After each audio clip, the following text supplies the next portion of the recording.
If you're using multiple charts and want them to move together, here's exactly how to sync charts inside Tradovate so symbols, timeframes, and crosshairs stay linked.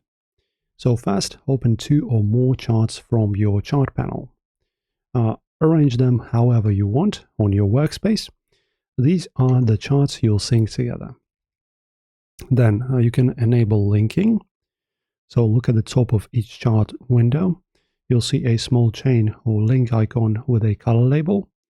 Click it and choose a color, for example blue. Set every chart you want synced to the same color group. As you can see, we have this color.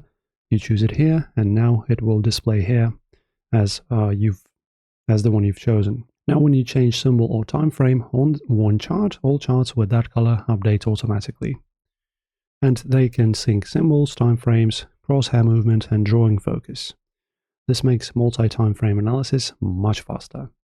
You can also assign different colors for different chart groups, for example blue ES charts, red and Q charts. This keeps analysis organized.